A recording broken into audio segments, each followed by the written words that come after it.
Assalamualaikum warahmatullahi wabarakatuh.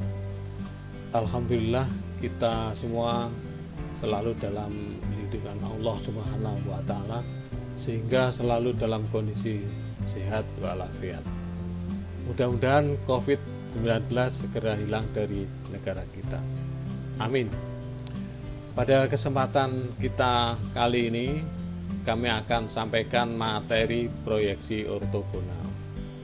Tujuan pembelajaran kita kali ini yang pertama, jadi setelah mempelajari materi ini diharapkan peserta didik mampu, yang pertama adalah peserta didik mampu diharapkan mencontoh gambar proyeksi Amerika dan Eropa secara teliti dan bertanggung jawab. Kemudian yang kedua, peserta didik diharapkan mampu mencontohkan pembuatan gambar sketsa proyeksi Amerika dan Eropa menggunakan alat secara teliti dan bertanggung jawab. Kemudian yang ketiga adalah peserta didik diharapkan mampu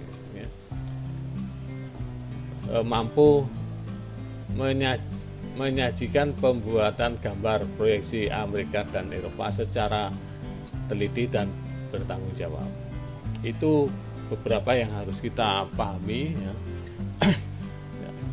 yang akan kami sampaikan dengan harapan itu bisa terlaksana dan kalian mampu menggambar dengan menggunakan proyeksi Amerika dan Eropa. Baik, yang pertama adalah pengertian proyeksi. Ilmu proyeksi ialah bayangan atau khayalan dari suatu benda yang dipandang dan ditentukan, yang ditentukan apa? Yang ditentukan oleh garis-garis pandangan pengamat yang disebut garis-garis proyeksi. Proyektor ini memotong bidang pandangan, yaitu bidang proyeksi. Perpotongannya disebut pandangan proyeksi. Jadi pada kenyataannya, jadi pada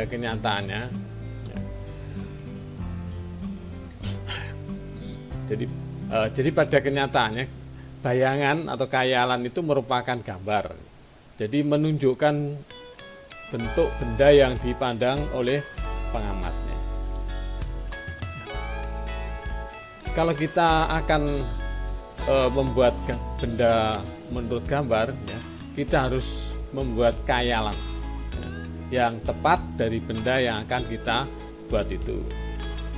Dalam hal ini si pembuat benda, jadi si pembuat benda tersebut harus sanggup pula dengan pertolongan hal yang diketahuinya, membayangkan benda yang mulai bentuknya, ukurannya, tersebut dari benda yang akan kita buat. Nah, kemudian bayangannya itu harus sesuai dengan pikiran perencana benda. Di perencana menjelaskan maksudnya dengan perantaraan apa? Yaitu perantaraan gambar. Gambar-gambar tersebut harus dapat dimengerti atau dipahami oleh pelaksana. Dengan demikian gambar atau juru penggambar atau juru gambar harus mengetahui betul tentang cara membayangkan benda yang akan dipandang. Cara-cara membayangkan itu sehingga menghasilkan gambar-gambar, diperlukan ilmu proyeksi.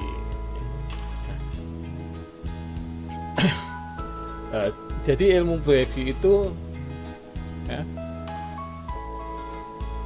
alat pembantu yang penting dalam menggambar teknik. Untuk keperluan itu dapatlah dipergunakan metode-metode atau teori-teori proyeksi. Ya. Di antaranya ada perspektif, ya. Jadi ada teori proyeksi yang disebut dengan perspektif, nanti akan disampaikan selanjutnya. Kemudian ada yang proyeksi ortogonal, yang nanti kita bahas. Kemudian ada proyeksi miring atau oblique, ya. Dan yang keempat adalah aksonometri.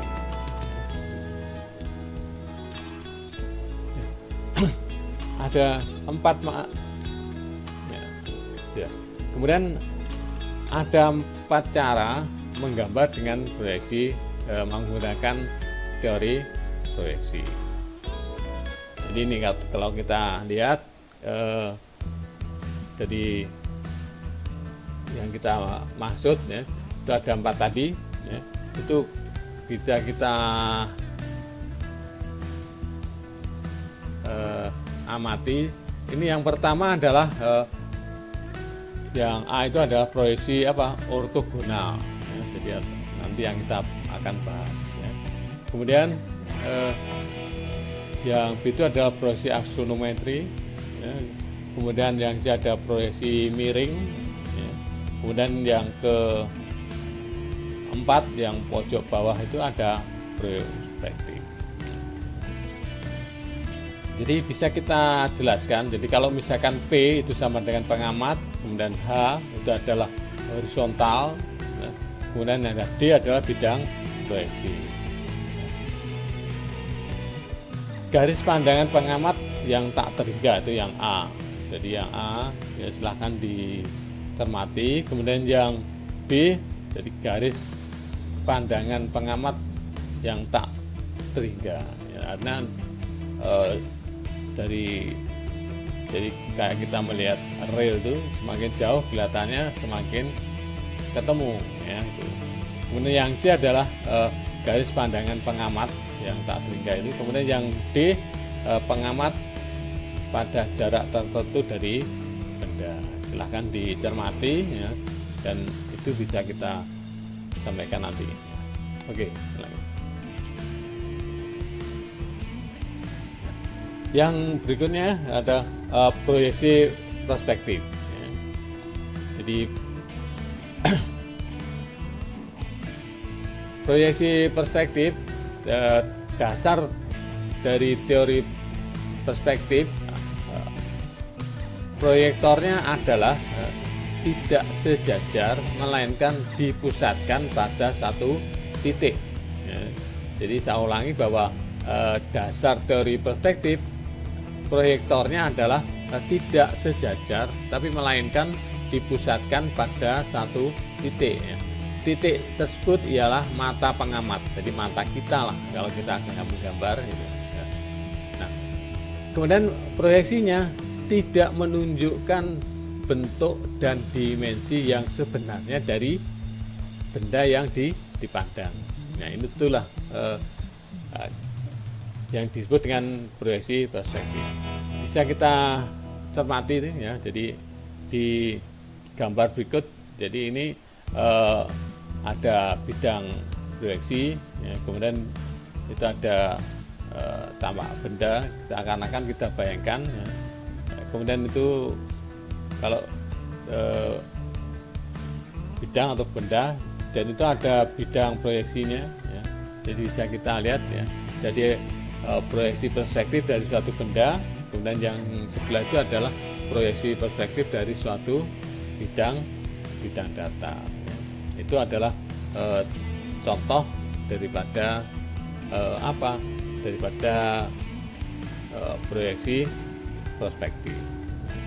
Kemudian bisa kita lanjut ke proyeksi yang berikutnya adalah proyeksi ortogonal, ya. Pada proyeksi ortogonal, garis-garis proyeksinya atau proyektornya menjadi sejajar dan tegak lurus, ya, pada bidang proyeksi. Jadi kalau tadi perspektif menuju ke satu titik, tapi kalau yang ortogonal itu justru sejajar, ya, jadi pengamatnya itu berada pada jarak yang tak terhingga. Akhirnya benda yang kita akan proyeksikan akan tampak seperti ini, ya, seperti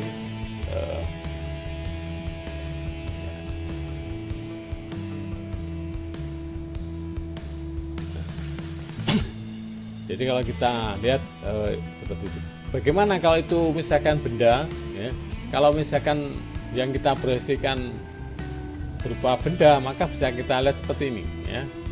Nah, jadi proyeksi ortogonal dari suatu benda. Jadi benda persegi atau kotak atau balok itu kalau kita proyeksikan secara ortogonal, maka akan kita dapatkan seperti gambar persegi ini, di mana antara A dan E itu akan berimpit menjadi satu titik, kemudian itu ada B dan F itu juga menjadi satu atau berimpit, demikian juga D dan H, ya, dan C dengan D, ya, itu akan kita dapatkan. Kalau benda itu misalkan persegi, maka akan kita dapatkan seperti ini. Kemudian macam-macam pandangan, ya.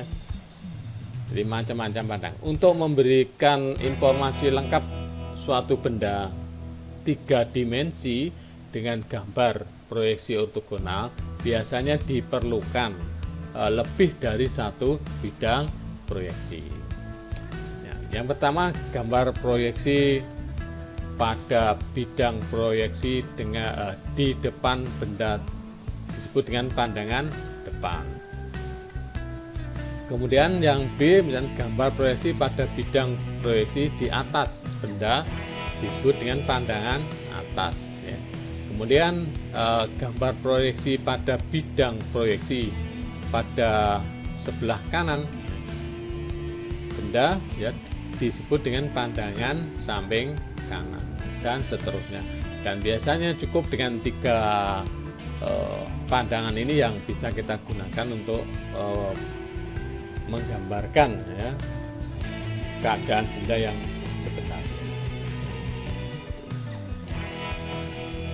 Nah, ini ya contoh pandangan. Jadi itu adalah pandangan atas, ya. Bisa kita lihat mana yang pandangan atas. Itu ada belakang, bawah, depan, samping kanan, kemudian samping kiri, dan yang lain, ya.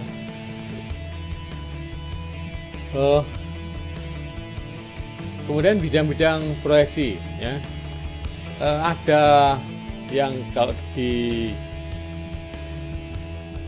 proyeksi, ya, itu ada istilah yang disebut dengan kuadran, ya. Apa sebenarnya itu kuadran, ya? Jadi kuadran adalah suatu ruang dibagi menjadi dibagi menjadi 4 bagian yang dibatasi oleh bidang-bidang depan, ya.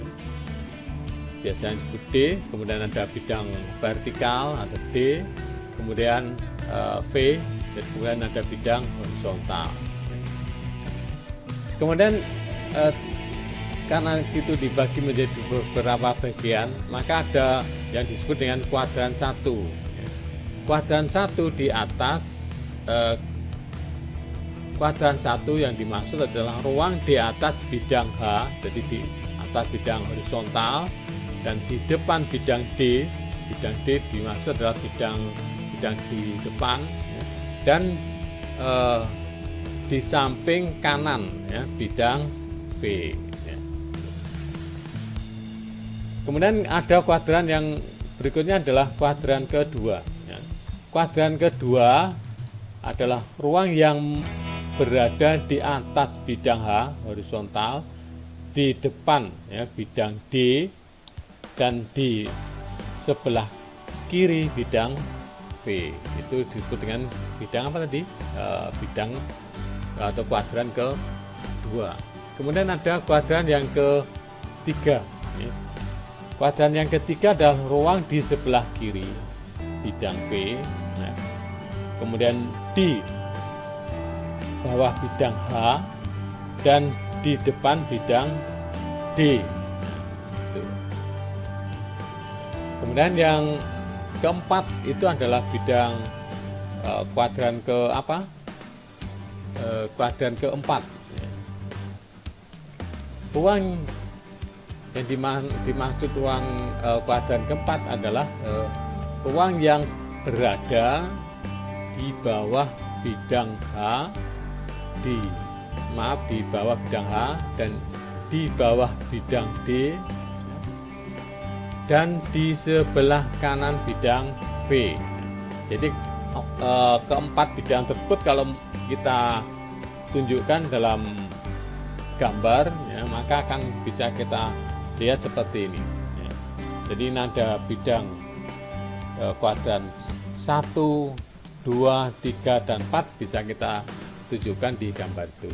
Ya. Kemudian proyeksi di kuadran 1 biasanya disebut dengan proyeksi apa? Proyeksi Eropa. Ya. Kita lihat. Ya. Jadi proyeksi di kuadran 1 yang biasa disebut dengan proyeksi Eropa adalah bila suatu benda, saya ulangi tadi di atas tadi sama ya. Jadi bila suatu benda diletakkan di atas bidang horizontal, ya, di depan bidang D atau depan, dan di samping kanan bidang P atau vertikal, maka benda tersebut berada di kuadran ke-1. Itu yang kita maksud bidang atau proyeksi kuadran ke-1, ya. Sama seperti yang kita sampaikan di atas, ya. Kemudian kita lihat ada gambar yang nanti kita jelaskan, yaitu gambar 1.9b merupakan gambar hasil proyeksi pada bidang atau bidang proyeksi. Bila kuadrat pertama ini menggunakan pandangan depan sebagai bidang patokannya dan arah, ya, bentangan ke belakang akan nampak seperti ditunjukkan pada gambar 19C. Ya. Nah, selanjutnya hasil proyeksi sistem Eropa akan terlihat seperti gambar 9D. Kita lihat, ya. Kita amati sebentar, ya. Nah ini ya. Jadi benda seperti itu, ya, itu ada tampak, jadi A, B, C, D, E, ya, tidak ada A misalnya depan, C-nya samping kiri, D samping kanan, dan seterusnya, ya. Itu kalau kita gambarkan di dalam kotak kaca, maka akan seperti di sebelahnya itu, ya. Oke, kita lanjutkan, ya. Nah, jadi gambar yang di atas tadi, setelah kita seakan-akan kita letakkan di atas benda yang berupa kaca, maka kita bentangkan, itu akan seperti ini, ya. Jadi ternyata yang C tidak di sebelah C tapi di sebelah kanan. Nah, kalau kita lihat, kita amati dengan ke atas, maka ternyata yang C itu tidak ditempatkan di samping kanan, tetapi maaf, yang tadi C itu menjadi D, ya, kemudian yang D menjadi C. Artinya terbalik, kalau di Eropa itu dibalik. Yang atas, ya, diletakkan di bawah, yang di bawah diletakkan di atas, ya, kalau kita amati seperti itu. Ini adalah gambar proyeksi apa? Eropa, ya. Kemudian coba kita lihat pada proyeksi berikutnya adalah proyeksi yang kuadrat ketiga, ya. Jadi proyeksi kuadrat ketiga, ya, atau biasa disebut dengan proyeksi Amerika, itu apabila, ya, objek gambar diletakkan di kuadrat ketiga, maka kita harus mempunyai bidang yang tembus pandang atau transparan.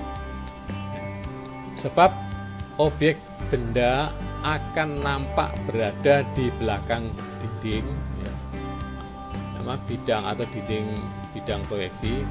Dengan demikian gambar proyeksinya akan terletak di depan masing-masing bidang atau muka objek gambar. Jadi ini gampang sekali, lebih mudah ini ya.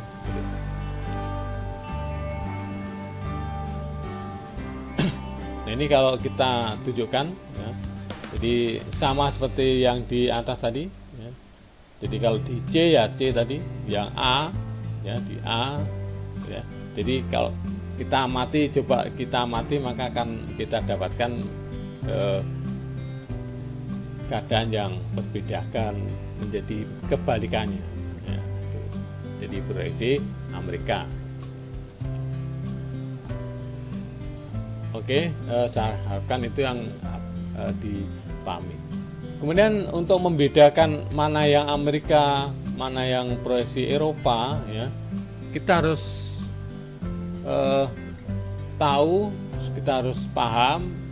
Selain itu kita juga harus mengetahui simbolnya. Jadi simbol proyeksi itu merupakan wujud daripada kesepahaman antara standar ISO, jadi ISO atau DIS 128 ya. Jadi untuk membedakan gambar atau proyeksi di kuadran 1 dan kuadrat atau kuadrat ketiga ya, perlu diberi lambang proyeksi ya. Jadi dalam standar ISO 128 telah ditetapkan bahwa cara ya, kedua proyeksi boleh dipergunakan. Jadi boleh menggunakan Eropa, Amerika itu boleh, tapi tidak boleh dicampur aduk ya, itu.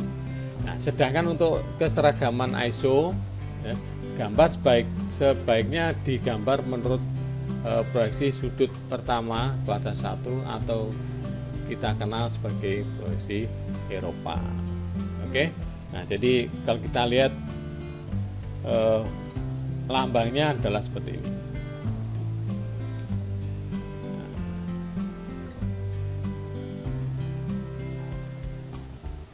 Nah, jadi kalau kita nanti menggambar di kertas gambar, maka kita akan menggunakan lambang proyeksi. Jadi yang sebelah kiri itu adalah proyeksi Eropa atau kuadran 1, kemudian yang kanan adalah lambang proyeksi kuadrat ketiga yang disebut dengan proyeksi Amerika. Baik anak-anak, mungkin pertemuan kita kali ini ya seperti untuk materi pembelajaran proyeksi ortogonal, dan kita akan ketemu di kesempatan lain. Kami akhiri, wabillahi taufiq wal hidayah. Wassalamualaikum warahmatullahi wabarakatuh.